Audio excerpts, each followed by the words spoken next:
ዶክተር ጢሞቴዎስ እባላለሁ። ዋናው ስራዬ እንግዲህ ሕክምና ነው። ከዛ በተጨማሪ ኮንቴንት ክሬተር ነኝ። ኢትዮጵያ ውስጥ የይዘት ፈጣሪ ነኝ። ዩቲዩብ ላይ፣ ቲክቶክ ላይ። እንደ ሀገር እንደ ኢትዮጵያ እንደዚህ አይነት ዝግጅቶች መዘጋጀታቸው ለሀገራችን ገጽታዋን የማሳደግ ነገር ላይ በጣም ትልቅ ተጽዕኖ ይኖረዋል ብዬ አስባለሁ። አሁን ላይ በዓለም አቀፍ ደረጃ የሶሻል ሚዲያ ተጠቃሚዎች ቁጥር በጣም ትልቅ ነው። ስለዚህ ያ ሁሉ ህዝብ በተሰበሰበበት ነው እንግዲህ ሀገራችንን የምናስተዋውቀው።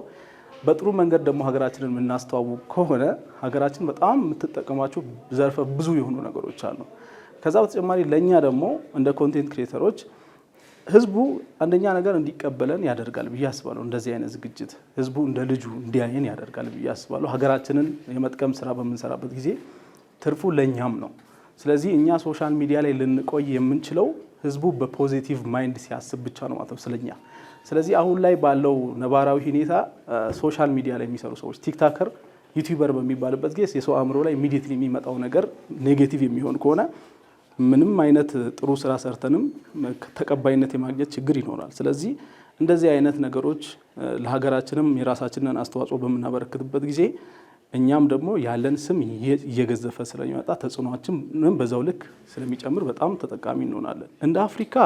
እንደ አፍሪካ ሶሻል ሚዲያ በዚህ ሰዓት ልክ ከወርቅና ከዳይመንድ በላይ ትልቅ ሀብታችን ነው ማለት ራሳችንን የምናሳይበት አፍሪካ ይህን ትመስላለች ብለን ለሌላው ዓለም የምናሳይበት እና ደግሞ አፍሪካ ውስጥ ያሉ ከዚህ በፊት የነበሩ ነገሮችን የምናስተካክልበት መድረክ ነው። ምክንያቱም አፍሪካ በጣም ብዙ ሪሶርስ እያላት፣ አፍሪካ በጣም ብዙ እውቀት እያላት፣ አፍሪካ በጣም ብዙ ባህል እያላት፣ አፍሪካ በጣም ብዙ ላንድስኬፕ እያላት ግን ትንሽ ነገር ብቻ ያላቸው ሀገራት ሁሉ ገዝፎ ነው የሚታዩት በኢንተርናሽናል ሚዲያዎች ማለት ነው። ስለዚህ እንደ አፍሪካ ያሉ ሀገራት ደግሞ እንደዚህ አይነት ሶሻል ሚዲያዎች በሚፈጠሩበት ጊዜ የዛ ሀገር ያሉ ኮንቴንት ክሬተሮች በደንብ የሚሰሩ ከሆነ አፍሪካን ለዓለም በጣም ኢሜጇን ጥሩ አድርገን ማስተዋወቅ እንችላለን። በዚህ ዘመን ደግሞ ኢሜጅ የሚባለው ነገር ቀላል አይደለም። ጥሩ ኢሜጅ ያለው ሀገር፣ ጥሩ ኢሜጅ ያለው ሰው ተፈላጊነቱ ያን ያክል ነው እና ከብዙ ነገር አንጻር አፍሪካ ጥሩ ፊውቸር የሚኖራት ይህንን ሶሻል ሚዲያ የሚባለው ነገር በጥሩ መንገድ ከተጠቀምን ነው ብዬ አስባለሁ። አብርሃም ፋንቱ እባላለሁኝ። የአላይቭ ፖድካስት እንዲሁም ደግሞ የአላይቭ ሙሉ ካምፓኒ ሲኢኦ ነኝ። ዛሬ ደግሞ እዚህ የመጣሁትኝ የአስሚስ የአፍሪካን ሶሻል ሚዲያ ኢንፍሉዌንሰር ሰሚት ተጋባዥ ሆኜ እዚህ ፕሮግራም ላይ ለመሳተፍ ነው የመጣሁትኝ። አስሚስ እኔ ፐርሰናሊ ብዙ ነገሮችን የምጠቀምበት ፕሮግራም እንደሆነ አምኜበት ነው የመጣሁትኝ። በጣም ብዙ አይነት ፕሮግራሞች ይዘጋጃሉ። የተሳተፍኩባቸው አሉ፣ ያልተሳተፍኩባቸው አሉ።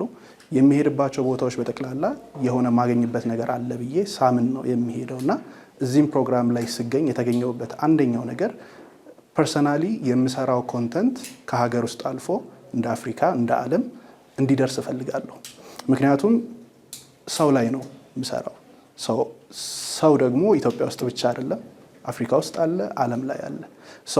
ኔክስት ጄኔሬሽን ያለውን ሰው ለመቅረጽ በሚሄድበት አቅጣጫ ላይ ስለሚደግፈኝ ነው ይህንን ሰሚት ለመካፈል የመጣሁት። ሁለተኛ ነገር እንደ አንድ ኮንተንት ክሪኤተር የምንሄድበት አቅጣጫ ፎሎወራችንን እንዲያሳድግልን፣ ቪዋችንን እንዲያሳድግልን የምንጠቀማቸው የተለያዩ አይነት ቴክኒኮች አሉ። አንደኛው ቴክኒክ ኮላቦሬሽን ነው። ከተለያዩ አፍሪካ ሀገራት የሚመጡት እነዚህ ኢንፍሉዌንሰሮች ይዘዋቸው የሚመጡት የገነቡት የሆነ ኦዲየንስ አለ። ያንን ኦዲየንስ ሼር የማድረግ ኦፖርቹኒቲ ነው ይሄ። ይህንን ኦፖርቹኒቲ በሌላ ብዙ ዋጋ ከፍለን ነው ልናገኘው የምንችለው እንጂ በቀላሉ እንደዚህ አናገኘውም። ሁለተኛ ነገር ኢትዮጵያ ብዙ ባህል አላት፣ ብዙ ትውፊት አላት፣ ብዙ ማስተማር የምንችላቸው እሴቶች አሉ። እነዛ ነገሮች ለማስተላለፍ በጣም ቀላል መንገድ ነው ይሄ። እነዚህ ኢንፍሉዌንሰሮች ሲመጡ ይህንን ነገር ማሳየት ከቻልን እኛ እኮ እንደዚህ ነን፣ ሌሎቹ የዜና ምንጮች በዓለም አቀፍ ደረጃ ያሉት የሚያሳዩአችሁ ነገር ይሄኛው አይደለም፣ የሚያሳዩአቸው እነሱ የሚፈልጉትን ነው። ስለዚህ እዚህ ጋር የሚመጡት ሰዎች ግን የሚያገኟቸው ነገሮች የነሱ ኦዲየንሶችን ለማስተማር እድል እናገኛለን። በአራተኛ ደረጃ እንደ ፐርሰናል እንደ ኮንተንት ክሪኤተር የማድግበት የምማርበት ምን ቢያውቁ ነው እነዚህ ኮንተንት ክሪኤተሮች እዚህ ጋር የደረሱት? ምክንያቱም ሁላችንም ተመሳሳይ አቅም ነው ያለን፣ ግን የኢንፎርሜሽን እጥረት ነው። የሆነ ኢንፎርሜሽን ስላላወቅኩኝ ነው እዛ ጋር ያልደረስኩት። እነሱም ደግሞ የሆነ ኢንፎርሜሽን ስላወቁ ነው እዛ ጋር የደረሱት። ያንን ኢንፎርሜሽን የማገኝበት ይሆናል ብዬ አስባለሁ።